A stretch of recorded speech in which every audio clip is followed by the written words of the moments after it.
ክቡር ከንቲባችን የሚመራ አንድ የአብይ ኮሚቴ ተዋቅሯል። እንደ አስተዳደር በአስተዳደር ተቋማት ላይ እነዚህ ችግሮች ላይ ሙሉ ምላሽ ለመስጠት ተቋማት ላይ በዚህ ዙሪያ ላይ ሪፎርም ተደርጓል። ህዝቡ ሲያነሳ የነበሩትን የመልካም አስተዳደር እና የአገልግሎት ችግሮች ላይ በአደረጃጀት፣ በቴክኖሎጂ፣ በአሰራር፣ በሰው ኃይል፣ በቴክኖሎጂ እነዚህ በሙሉ ሪፎርም የተደረገበት ሁኔታዎች አሉ። ምንድነው ይሄ ሶስተኛ ትውልድ የምንለው? ሶስተኛ ትውልድ የተባለው ዋናው ምክንያት እንደ ሀገራችን በሶስተኛ ጊዜ ሪፎርም የተደረገበት ጊዜ ስለሆነ በሶስተኛው ጊዜ ሪፎርም እንደ ሀገር አቀፍ በሶስተኛ ጊዜ ሪፎርም የተደረገ በሀገራችን ላይ አንዳንድ በሩመርስ የምንሰማቸው የመንግስት ሰራተኛውን ቦታ ድልደላ ለማሳጣት ነው የሚል ያመለካከትም ከመንግስት ሰራተኛው እንደ አይነት እይታዎች አሉና የመንግስት አሰራር እና አስተዳደሩን ለመቀየር ነው ዋናው ዓላማ እንጂ ለሰራተኛ ለማባረር ወይስ ሌላ ሰው ለመጉዳት አይደለም።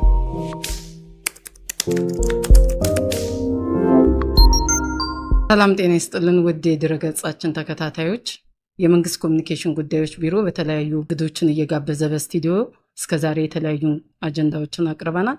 በዛሬው ዕለት ደግሞ በሪፎርሙና በአገልግሎት አሰጣጥ ዙሪያ የአስተዳደር ፐብሊክ ሰርቪስ እና የሰው ሀብት ልማት ቢሮ ኃላፊን ጋብዘናል። ከእሳቸው ጋር የሚኖረንን ቆይታ እንድትከታተሉን እንጋብዛለን።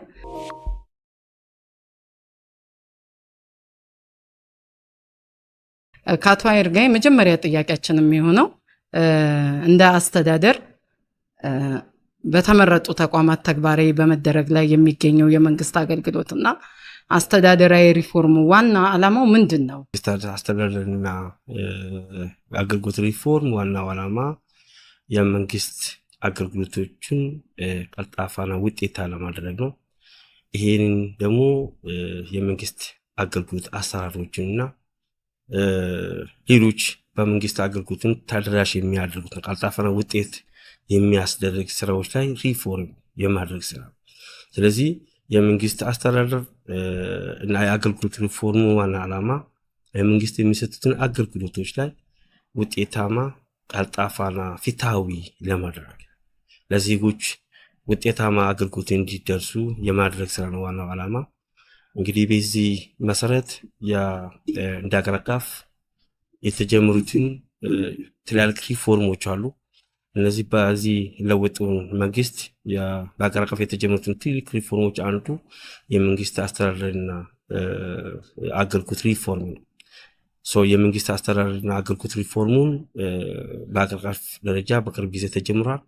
እንደ አስተዳደር ደረጃ ደግሞ ባለፈው የአስተዳደሩ ለውጥ አመራር ስልጣኑን ከተረከቡበት ጊዜ ጀምሮ ለህብረተሰቡ ቀልጣፋና ውጤታማ አገልግሎት ለመስጠት በተለይ የህዝቡን ሲያነሳ የነበሩትን የመልካም አስተዳደር ችግሮች እና የአገልግሎት አሰጣጥ ችግሮች ላይ ምላሽ ለመስጠት በአስተዳደር ደረጃ የህዝቡን የተደረጉትን በርካታ ውይይት መድረኮች ላይ ህዝቡን ሲያነሳ የነበሩትን እነዚህ ችግሮች ላይ ምላሽ ለመስጠት ለአስተዳደሩ መንግስት ተቋማት በሁለት ዙር አካፍለው ሪፎርም ተግባራዊ ውስጥ ያስገቡበት ሁኔታዎች አሉ።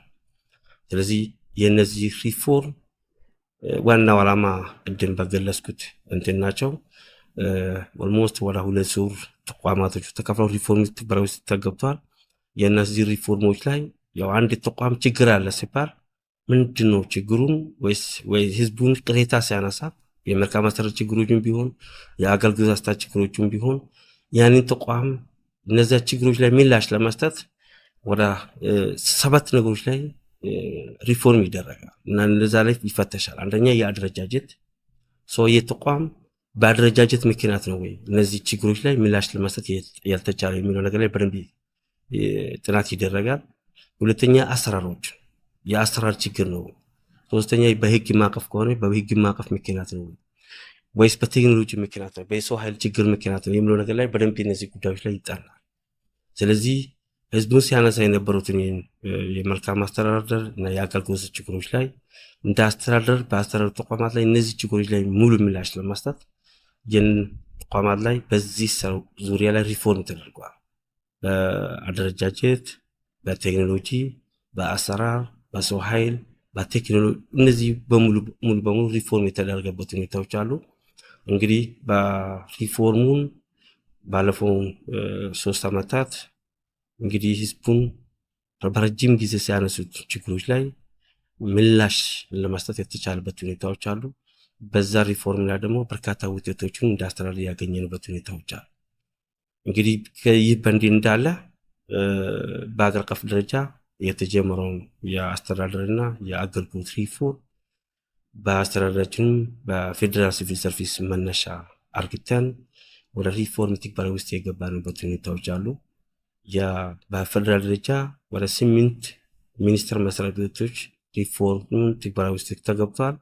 እንደ አስተዳደር ደረጃም የነዛ 8 ተቋማት አላይመንቱን በጠበቀ መልኩ እነሱም ወስደን በተጨማሪ በአስተዳደሩ ካቢኔ 3 ተጨማሪ ተቋማት በተለይ አንገብጋቢ ችግሮች ላይ ቶሎ እነዚህ ችግሮች ላይ ምላሽ ለመስጠት የሚያስፈልጉት 3 ተቋማት ላይ በአስተዳደሩ ካቢኔ ውሳኔ የጨመረበትና ወደ ትግበራ ውስጥ የገባንበት ሁኔታዎች አሉ። ስለዚህ ሪፎርሙ ምናልባት ያው በፌደራል ደረጃ የተጀመረው የአስተዳደርና የአገልግሎት ሪፎርም እንደ ሀገር አቀፍ የሲቪል ሰርቪሱን ፖሊስ አልነበር። ስለዚህ በዚህ ሪፎርም የሲቪል ሰርቪሱን ፖሊስ የተመሰረተበት እና ፖሊሱን ደግሞ የሚኒስትሮች ምክር ቤት መጨረሻው ደግሞ የህዝብ ተወካዮች ምክር ቤት የተጸደቀበት ነው ወደ ስራ የገባንበት ሁኔታዎች አሉ። ሰው የፖሊሱን የአስተዳደር እና አገልግሎት ሪፎርም ወይስ ፖሊሲ መሰረት አድርገን ሪፎርሙን መሰረት ተደርጎ ሪፎርሙ በዛው ልክ ስራዎችን የተሰራበት ሁኔታዎች አሉ። እንደ ፌደራል ደረጃ ሰው የፖሊሱን ማስፈጸሚያ ስትራቴጂዎችን ተዘጋጅተዋል። የሪፎርም የሚመራበት ማንዋሎች ፍኖተ ካርታዎችን ተዘጋጅተዋል። በዚህም ደግሞ የተለያዩ የህግ ማዕቀፎችንም የተዘጋጁበት ሁኔታዎች አሉ። እነዚህ ጉዳዮች ላይ መሰረት አድርገን በአገር አቀፍ ደረጃ የተዘጋጀውን የህግ ማዕቀፎች በተለይ የመንግስት ሰራተኛ አዋጅ፣ የሪፎርም የሚመራበት ፍኖተ ካርታ እና በ10 የሚሆኑትን ስትራቴጂዎችን መነሻ አድርገን በአስተዳደር ደረጃ ቢሮአችንም የነዚህ ጉዳዮች ላይ ወደ አስተዳደራችን ተጨባጭ ሁኔታ እየቀየር ዝግጅት ምዕራፍ ውስጥ እንገኛለን። የኛ ብቻ ያው አላይመንቱን መጠበቅ ስላለበት በቢሮአችን በሲቪል ሰርቪስ ደረጃ በፌደራል ሲቪል ሰርቪስ ደረጃ የተሰሩ ስራዎች ላይ የተዘጋጁትን ሰነዶች ላይ መነሻ አድርገን ነው እየሰራ ነው የሚገኘው። ሌሎቹን ደግሞ ሌሎች 8 ተቋማትና ያው ወደ 9 ተቋማትን ደግሞ በየራሱ ሴክተር መስሪያ ቤት ወይስ እናት መስሪያ ቤት የሚወዱትን ሰነዶች፣ ፖሊሲዎች፣ ስትራቴጂዎች፣ ፍኖተ ካርታዎችን እና ህግ ማዕቀፎችን መነሻ አድርጎ በራሱ ተጨባጭ ሁኔታ እየቀየረ ያው ዝግጅቱን ሙሉ በሙሉ ኦልሞስት የጨረስንበት ሁኔታዎች ይገኛሉ። ምናልባት የፌደራል ደረጃ በተቀመጠው የሪፎርም ማስፈጸሚያ ዕቅድ መሰረት አድርገን ቀጣይ ወደ ትግበራ ምዕራፍ የሚገባበት ሁኔታ ይሆናል ማለት ነው። ይሄ ሪፎርም ቀደም ብሎ ከነበረው ሪፎርም በምን ይለያል? ምንድነው ልዩነቱ? የቅድም እንደገለጽኩት ቀደም ሲል እንደ አስተዳደር ስንሰራ የነበረው ሪፎርም በአስተዳደር ደረጃ ህዝቡን ሲያነሳ የነበረው የአገልግሎት አሰጣጥ የመልካም አስተዳደር ችግሮች ላይ በተቻለ መጠን ምላሽ ለመስጠት ታሳቢ የተደረገ ሪፎርም ነበር። የነዚህ ችግሮች ላይ ቶሎ ምላሽ አስተዳደሩ ለመስጠት የነዚህ የመጀመሪያው የሁለተኛ ዙር ተብሎ ለተቋማቶች በሁለት ዙር ተካፍለው ሪፎርም ተግባራ ውስጥ የገባንበት ሁኔታዎች አሉ። ይሄ ያን በአስተዳደር ደረጃ ጊዜያዊ ምላሽ የምንሰጥበት ሪፎርሞች ነበሩ ማለት ነው። ይሄ ደግሞ በፌደራል ደረጃ እንደ ሀገር አቀፍ ደረጃ የመንግስት አስተዳደርና ፖሊሲ ሪፎርም የተደረገበት በተለይ እንደ ሲቪል ሰርቪስ ፖሊሲ የተዘጋጀበትና በፖሊሲው መነሻ ተደርጎ ሌሎች የህግ ማዕቀፎች ስትራቴጂዎችና ሌሎች የሲቪል ሰርቪሱን እና የአገልግሎት ስራዎች ላይ የሚስተካከልበት እና የሚሰራበት ሁኔታ የሚፈጠርበት ሁኔታ ነው።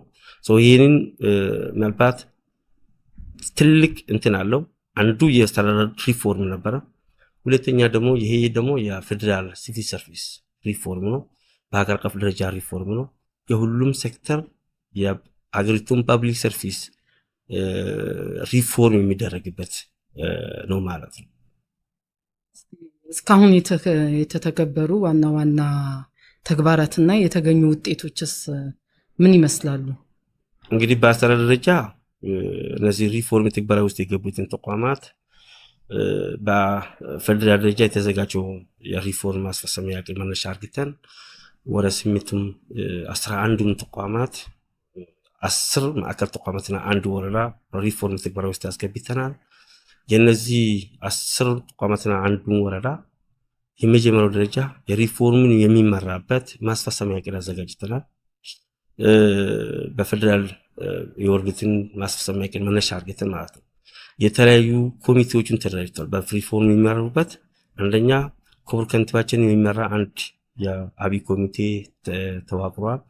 በአብይ ኮሚቴ ስር ደግሞ የተለያዩ ንዑሳን ኮሚቴዎችን የተደራጁበትና ወደ ትግበራ ስራ የገባንበት ሁኔታዎች እንገኛለን። እንግዲህ እስካሁን ድረስ በተለያዩ ከፌደራል ላይ የወረዱትን ዘንዶችን በራሳችን ተጨባጭ ሁኔታ ለመቀየር ሰፊ ስራ የተሰራበት ሁኔታዎች አሉ። በተለይ በየተቋሙ ያለውን አደረጃጀት፣ አሰራሮች፣ ህግ ማዕቀፎች፣ ቴክኖሎጂዎች በራሱ ተጨባጭ ሁኔታ ጥናት አድርጎ ሙሉ በሙሉ በሰነድ ደረጃ የተዘጋጀንበትና ቀጣይ ወደ ትግበራ ውስጥ ለመግባት ዝግጅታችን ሙሉ በሙሉ እየጨረስንበት ሁኔታዎች ይገኛል። በማስፈጸሚያ ዕቅዱ መሰረት ቀጣይ እነዚህ ጉዳዮች ላይ ሙሉ በሙሉ ከተጠናቀቁ በኋላ በሪፎርም አብይ ኮሚቴ አማካኝነት ወደ ትግበራ ምዕራፍ የምናስገባበት ሁኔታዎች አሉ። ኦልሞስት ግን በእኛ በኩል በተለይ በ10ም ተቋማትና አንዱን ወረዳ ሙሉ በሙሉ የዝግጅት ምዕራፍ ስራዎችን የተጠናቀቁበት ሁኔታዎች እንገኛለን ማለት ነው። የተገኙትን ውጤቶች ምናልባት በጣም በርካታ ውጤቶች ላይ ተገኝተዋል። እንደ ዝግጅት ምዕራፍ ስራዎች ላይ ዝግጅት ምዕራፎችን መስራት የታቀዱትን ስራዎች ላይ ሙሉ በሙሉ ተሰርተዋል። ምናልባት ደግሞ የተወሰነ ስራዎች ላይ ይቀረናሉ። ይህ ራሱ ትልቅ ውጤት ነው። የአንደኛው በተለያዩ የአሰራር ክፍተት የነበሩትን ችግሮች ላይ የተስተካከሉበት ሁኔታዎች አሉ። አደረጃጀቶቹን በየራሱ ተጨባጭ ሁኔታ አደረጃጀቶቹን በደንብ ዲቴል ፈትሾ የነበሩትን የአደረጃጀት ችግሮች ላይ የተፈታበት ሁኔታዎች አሉ። እንግዲህ በቴክኖሎጂን በተመለከተ እንደ አስተዳደር ወደ አገልግሎቶቹን ወደ ሲስተም ለመቀየር ስራ የተሰራበት ሁኔታዎች አሉ። በተለይ ወደ 413 አገልግሎቶች ወደ ኢሰርቪስ ሲስተም የመቀየር ስራ የተሰራበት ሁኔታዎች አሉ። ያው አገልግሎቱን ሙሉ ዝግጅቱን አልቆ በቅርብ ጊዜ ሙሉ በሙሉ የሚተገበረት እንዳለ ሆኖ ግን እንደ ጊዜያዊ ወደ 4 ተቋማት ክቡር ከንቲባችን ባለፈው ሳምንት ይፋ ያስጀመረበትና አገልግሎቶቹን ወደ ሲስተም እንዲቀየሩና በኦንላይን አገልግሎቶቹን እንዲሰጡ የተደረገበት ሁኔታዎች አሉ። ስለዚህ በሌላ በኩል ያው የአገልግሎት ስታንዳርዶችን ሙሉ በሙሉ ሪፎርም ያደረግነው ኦዲት ያደረግነበት ሁኔታዎች አሉ።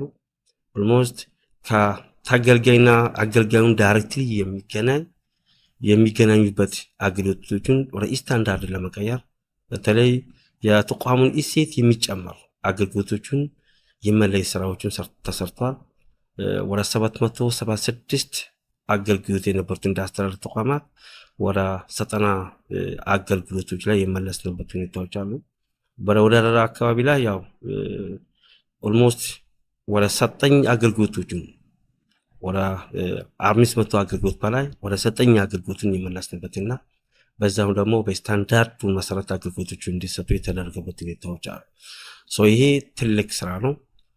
እንግዲህ ከዚህ በፊት በሁሉም ተቋማት በአገልግሎት ስታንዳርዱን መሰረት አገልግሎትን ሰጣን ብሎ በየተቋሙ የዜጎች ቻርተር ላይ የተላጠፈበት ሁኔታዎች አሉ። ያ ዝም ብሎ እንደ ስም የተላጠፈበት ሁኔታዎች ነበሩና አሁን ያንን ለማስተካከል ዳይሬክትሊ ተገልጋይና አገልጋዩን የሚገናኙበት አገልግሎቶችን ኦዲት ለማድረግና በዛው ደግሞ ስታንዳርድ ለመስጠት ስራ ተሰርቷል።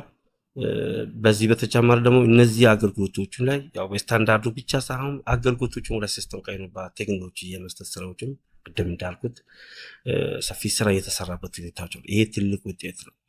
ምናልባት ያው በተለይ በየጊዜውን የምናደርጋቸውን ክትትልና ድጋፍ ስራዎች ላይ ከዚህ በፊት የነበሩን የአገልግሎት አሰጣጥ ችግሮች ላይ ኦልሞስት የተወሰኑ መፍትሄ የተገኘበትና የመሻሻያ የተደረገበት ሁኔታዎች ይገኛሉ። ሌላ የምቹ ስራ አካባቢ መፍጠር ስራዎች ላይ እንደ አስተዳደር ሰፊ ስራዎች ተሰርቷል። የህፃናት መቆያዎች ላይ ኦልሞስት ተቋማት ላይ ለማዳረስ ተችሏል። የካፍቴሪያ የሰራተኞች ሸማች ማህበሩን ለማስፋፋት የተደረገበት ሁኔታዎች አሉ። የቢሮዎች ላይ ምናልባት ያው ስፔስ ማኔጅመንቱን ለመጠበቅ ቢሮዎቹ ላይ ሰፊ የምቹ ስራ አካባቢ የተፈጠረበት ሁኔታዎች ይገኛሉ።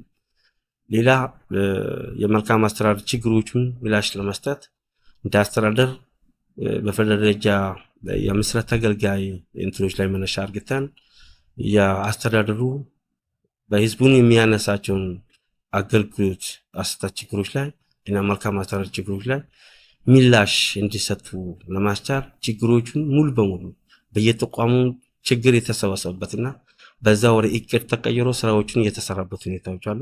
ኦልሞስት እነዚህ ችግሮች ላይ በተለይ ህዝቡ ሲያነሱ የነበሩትን የመልካም አስተዳደር ችግሮችን የአገልግሎት አሰጣጥ ችግሮች ላይ ከ90% በላይ ምላሽ የተሰጠበት ሁኔታዎች ይገኛል። ይሄ ትልቅ በሪፎርሙ ያመጣው ውጤት ነው ማለት ነው።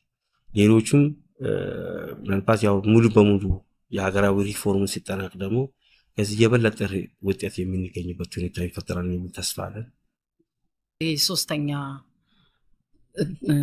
ትውልድ የምንለው በአስተዳደሩ የተጀመረው ሪፎርም ላይ ምንድን ነው? እኔ ሀሳቡም ኮንሰፕቱም ስለማልለው ማለት ነው።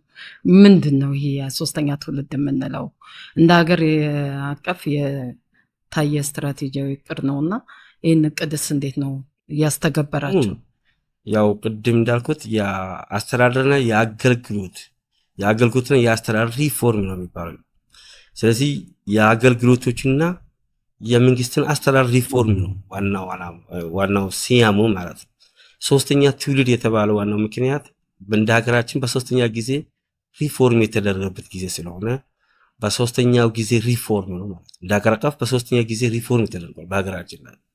ስለዚህ በሶስተኛ ትውልድ የተባለው በሶስተኛው ጊዜ ሪፎርም ማለት ነው። ስለዚህ ይሄ ነው ግን ዋናው የሪፎርሙ ስያሜ የአስተዳደርና የአገልግሎት ሪፎርም ነው የሚባለው ወይ ደግሞ የፐብሊክ ሪፎርም። ይሄ እንደ ሲቪል ሰርቪስ ይሄንን ይባላል። እንደ ግብርና ደግሞ የራሱን የግብርና ሪፎርም ነው። የገንዘብና ኢኮኖሚ ሪፎርም፣ የትምህርት ሪፎርም ነው የሚባለው። ሲጠቃለል የሁሉም የፐብሊክ ሰርቪስ ስለሆነ የመንግስት አስተዳደር እና አገልግሎት ሪፎርም ነው። ዋናው ዓላማው ደግሞ ቅድም በገለጽኩበት መልኩ የመንግስት አስተዳደር እና አገልግሎቶችን ሪፎርም ለማድረግ በተለይ ለህዝቡን የሚሰጡትን አገልግሎት ቀልጣፋና ውጤታማ ለማድረግ በዚህ በተጨማሪ ደግሞ ጠንካራ ተቋም ለመፍጠር ነው ዋናው። ስለዚህ ሪፎርሙን ይሄ ነው ዋናው ስያሜ። ሶስተኛ ትውልድ የተባለው ደግሞ በዚህ መልኩ ነው። በነበሩ ሂደቶች ላይ ያጋጠሙ ችግሮች ካሉ ከችግሮቹ እንደኔ አንዳንድ በሩመርስ የምንሰማቸው የመንግስት ሰራተኛውን ቦታ ድልደላ ለማሳጣት ነው የሚል ያመለካከትም ከመንግስት ሰራተኛው እንደ አይነት እይታዎች አሉና እነዚህን ስር እይታዎች እንዴት ነው ክሊር የሚያደርግ? ያው ሪፎርሙን ዓላማ ቅድም በገለጽኩበት መልኩ የመንግስት አሰራር እና አስተዳደሩን ለመቀየር ነው ዋናው ዓላማው እንጂ ለሰራተኛ ለማባረር ወይስ ሌላ ሰው ለመጉዳት አይደለም። ስለዚህ ሪፎርሙን ዓላማውን የመንግስት አሰራር የነበሩትን ክፍተቶችን ለማስተካከል የአሰራር ክፍተቶችን፣ የአደረጃጀት ክፍተቶችን፣ የአስተራር ክፍተቶችን ቢሆን በህግ ማዕቀፎችን ሙሉ በሙሉ ለማስቀየር ነው እንጂ ለመንግስት ሰራተኛ ዓላማ የተደረገ ወይ ታርጌት የተደረገ ምንም ነገር የለውም። እና ግን ያው ሰራተኞቹን ምናልባት ያው ለሰራተኞቹ ራሱ በጣም ጥሩ የሚያገኙበት ጉዳዮች አሉ። የአንደኛው አገልግሎቶቹን ላይ ወደ ቴክኖሎጂ ሲቀየር የሰራተኞቹን አቅም ሚዘና ሲካሄድ ይሄ ለሰራተኞቹን ትልቅ ኦፖርቹኒቲ ነው። ቢኮዝ ለሰራተኞቹን ከዚህ በፊት ሲሰጡ የነበሩትን የአገልግሎቶች ላይ ሙሉ በሙሉ ያንን ፓራዳይም ለማቀለል ወደ ቴክኖሎጂ የሚቀየርበት ሁኔታዎች ይፈጥራሉ። ሌላው ደግሞ የአሰራር ችግሮች ላይ የአሰራር ችግር ሲባል የአገልግሎቱ ብቻ አምራል የመንግስት አሰራሮችም ካሉ በተለይ የህግ ማዕቀፎችም ካሉ እነዚህ ነገሮች ላይ ስለሚቀየር ለሰራተኞቹ ራሱ ትልቅ እድል ነው ብዬ እንወስዳለሁ። ይህንን ሪፎርሙን ዓላማ ይሄን ነው። ግን አንዳንዱን ዝም ብሎ በአመለካከት የመንግስት ሰራተኛ ታርጌት የሚደረግበት ሁኔታ ይፈጥራሉ። ይሄንን አይደለም ለማለት ፈልጌ ነው። አፈጻጸም ላይ የገጠሙ ችግሮች አሉ? ያው አፈሳሰም ላይ የገጠሙ ችግሮች ይኖራሉ። አንደኛው ቅድማችን እንደገለጽኩሽ ሪፎርሙን የመንግስት ሰራተኛ ታርጌት የማድረግ የማሰብ ችግር ያጋጥመናል። ሌላው ደግሞ ሪፎርሙ ራሱ አንዳንድ ነገሮች ላይ ወደ ሌላ ፖለቲካ የመቀየር ጉዳዮች አሉ። ስለዚህ እነዚህ ጉዳዮች ላይ ያው እነዚህ ሁሉ የሚስተካከልበት በፌደራል ደረጃ የተዘጋጀው ማስፈጸሚያ እቅዶችም አሉ። ከዚህ አስቀድሞ የተደረጉትን በርካታ ጥናቶችም አሉ። የነዛ ጥናቶች ላይ መሰረት ተደርጎ ምላሽ የተሰጠበት እና የሚስተካከልበት ሁኔታዎች ይገኛሉ ማለት ነው። ስለዚህ እስካሁን እንዳስተዳደራችን ደረጃ ምናልባት ያው ሪፎርሙን የሚመራው ክቡር ከንቲባችን ስለሆነ የክቡር ከንቲባችንም በየጊዜው በየ15 ቀኑ አልፎ አልፎ በየወሩም ደግሞ ሪፎርሙን ባለበት ደረጃ በየጊዜው የሚገመገበትና አንዳንድ እንደ ቢሮ ወይስ እንደ ቴክኒካል ቲም ወይም ተቋም የሚያጋጥሙ ችግሮች ላይ በዛው ምላሽ የሚሰጥበት ሁኔታዎች ይገኛሉ ማለት ነው።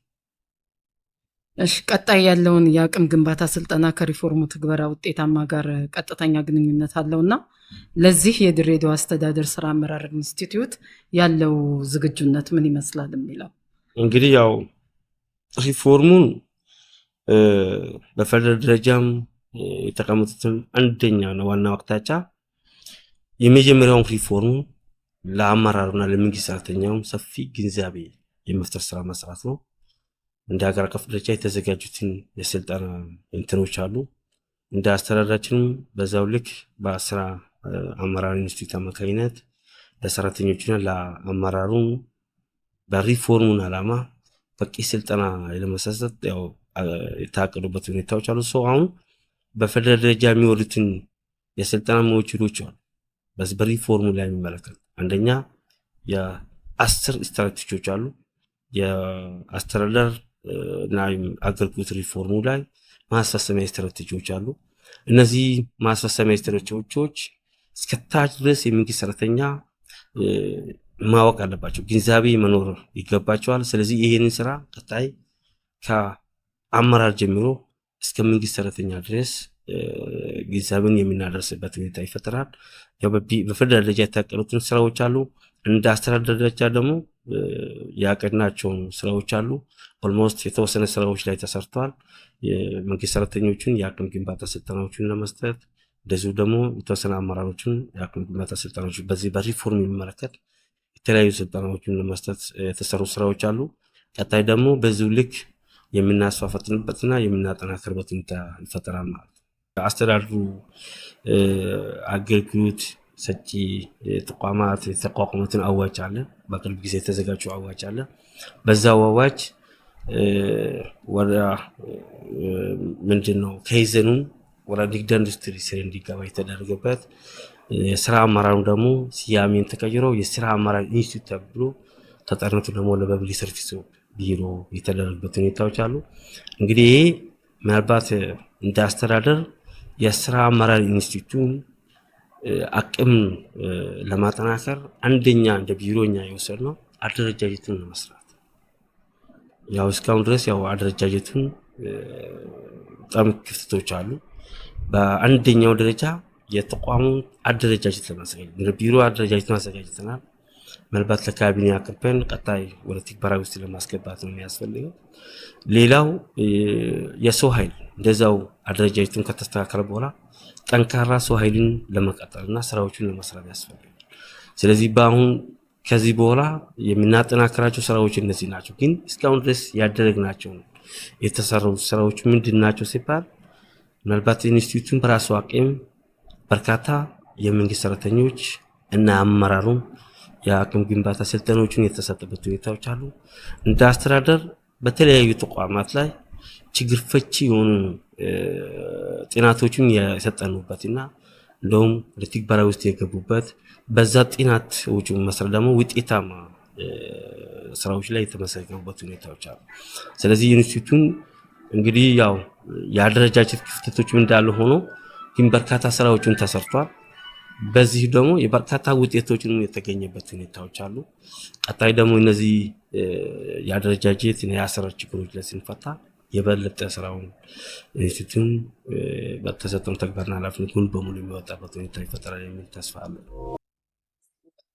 ለማጠናከር እና ውጤታማ ለማድረግ ትኩረት ተሰጥቶ የሚሰሩ ስራዎች ምን ምን ናቸው ብለን ያስ እንግዲህ ያው የመጀመሪያውና ዋናው ጉዳይ የሁሉም ተቋም የመንግስት አመራሩም ሆነ አመራር ራሱ እና ሰራተኞቹን ይሄ ሪፎርም በባለቤትነት ስሜት ተይዞ መውሰድ ነው አንደኛው ትኩረት መስጠት ያለበት። አንደኛ ምንድነው ሪፎርሙን የፐብሊክ ሰርቪስ አይደለም፣ የፐብሊክ ሰርቪስና ሶፍት ልማት ቢሮ አይደለም።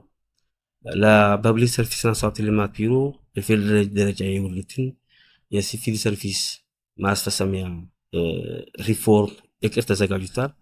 በዛው መነሻ አርግቶ በራሱን ቢሮ የሚሰራበት ሁኔታዎች ይገኛሉ። የግብርና ደግሞ በግብርና ሚኒስቴር በኩል የወሉትን ያው ስራዎች አሉ። በየሴክተሩን እና በየአመራሩ የሚሰሩት ስራዎች ይኖራሉ። ስለዚህ በሁሉም አመራርና ሰራተኛ ሪፎርሙ ወደ ራሱን አርግቶ በቂ ትኩረት ሰጥቶ ስራዎቹን መስራት መቻል አለባቸው የሚል ሐሳብ አለ። ዋናው ትኩረቱ ይሄ ነው። አሁን ትንሽ ሪፎርሙ የባለቤትነት ያለማያስከፍቶች ስለሚኖሩ ዋናውና ትልቁ ጉዳይ የሪፎርሙን እንደ ባለቤትነት ይዞ መስራት ነው ዋናው ትኩረት መስጠት ያለበት። ሌላው በፌደራል ደረጃ የሚወርዱትን ማንዋሎች፣ ስትራቴጂዎች፣ ህግ ማዕቀፎች የግድ አላይመንቱን መጠበቅ ስላለበት በየራሱ ተቋም ተጨባጭ ሁኔታ ቀይሮ በደንብ ትኩረት ሰጥቶ ዝግጅት ምዕራፎችን በዚህ ልክ ተሰርቶ ወደ ትግበራ ምዕራፍ ላይ መግባት መቻል አለበት የሚመስለው ነው። እነዚህ ጉዳዮች ላይ ዋናው ትኩረት የምናደርጋቸው ጉዳዮች ናቸው። ምናልባት ከዚህ በፊት ሪፎርም ሲደረግ በአስተዳደራችን ሪፎርም በራሳችን ተጨባጭ ሁኔታ ራሳችን ፈጥረን ነበር ስንሰራ ነው። ይሄ ግን ከዛ ይለያል። ዳይሬክት ሪፎርሙ በፌደራል ደረጃ የሚመራ ሪፎርም ስለሆነ የግብርናውን አላይመንት ተጠብቆ መስራት ስላለበት የሲቪል ሰርቪሱን ደግሞ በዛው ልክ ሲቪል ሰርቪሱን አላይመንት ተጠብቆ መስራት ስላለበት እነዚህ ጉዳዮች ላይ ደግሞ ሲሪየስሊ ትኩረት መስጠት ያስፈልጋል። በፌደራል ደረጃ የሚወሉትን ዲቴይል ወስዶ ወደ አስተዳደሩ ተጨባጭ ሁኔታዎችን ይመቀየርና ወደ ትግበራ ማስገባት ስለሚያስፈልግ እነዚህ ጉዳዮች ላይ ትኩረት የምናደርግባቸው ጉዳዮች ናቸው ማለት ነው።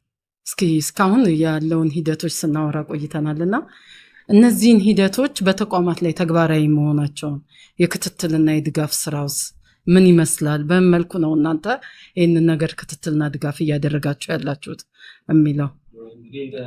ሪፎርም ቢሮአችን የሪፎርሙ ቴክኒካል አስተግባሪ ኮሚቴ ነን። የቴክኒካል ስራዎች ላይ እኛው ቢሮ ነው የሚከታተለው። በቢሮ ደረጃ እነዚህ ሪፎርሞችን የሚከታተልበት ወደ 3 የቴክኒካል ቡድን ተዘጋጅተዋል። ቴክኒካል ኮሚቴውን በተቋማቱ ተከፋፍለው በየጊዜው ክትትልና ድጋፍ እያደረግንበት ሁኔታዎች አሉ።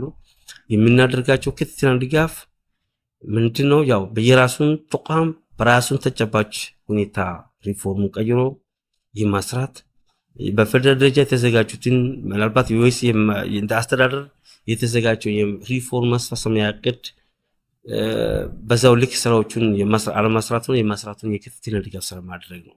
ስለዚህ እንደ ቢሮ ምናልባት ከዚህ እስካሁን ድረስ የተሰሩትን ሪፎርም ስራዎች ላይ የአንበሳውን ድርሻ የወሰደበት በተለይ የቢሮን ሰራተኞችና አመራር እውነት ለመናገር በጣም ቁርጠኛ ሆኖ ቅዳሜና እሁድን ጭምር ስራዎቹን በክትትልና ድጋፍ ስራዎችን የሚሰሩበት በየጊዜው የሚያደርጉትን ክትትል በዛው ልክ ደግሞ ያገኙትን አንዳንድ ክፍቶች ላይ ወደ ፊድባክ ማዘጋጀት እና በዛው ፊድባክ መሰረት ደግሞ ተቋማት ላይ ባይቀር ቀይሮ በዛው እንዲቀየሩ የሚደረጉበት ሁኔታዎች አሉ። ስለዚህ በቂ ትኩረት እየሰጠንበት በቂ ክትትልና ድጋፍን ያደረግንበት ሁኔታ ይገኛል ማለት ነው።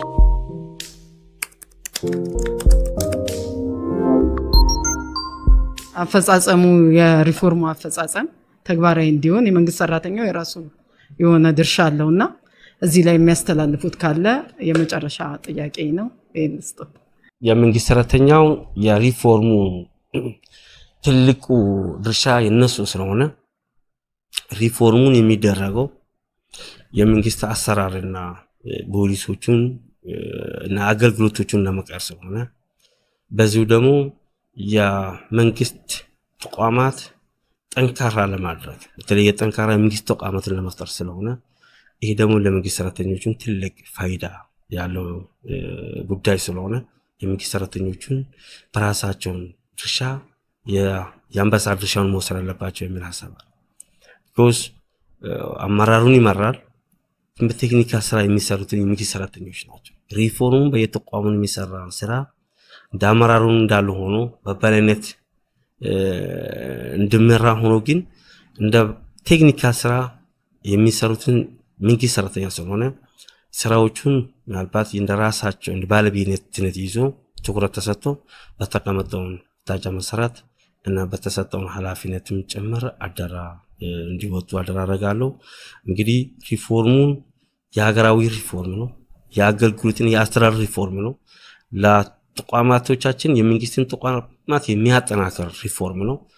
በዚህ ላይ በፖዚቲቭ ተወስዶ ስራዎቹን በየእንትኑ ላይ የሚነሱትን ኔጌቲቭ ጉዳዮች ላይ ትኩረት ሳይሰጡ በስራዎቹን የሪፎርሙን የራሳቸውን ባለቤትነት ይዞ ስራዎቹን እንዲቀላጠፉና እንዲሰሩ ጥሪ ማስተላለፍ ፈልጋለሁ። አመሰግናለሁ።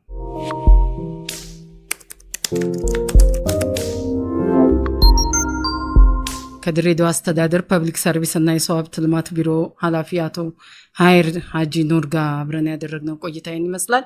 በቀጣይ በሌሎች አጀንዳዎች ላይ እስክንገናኝ ቸርን ሰንብት።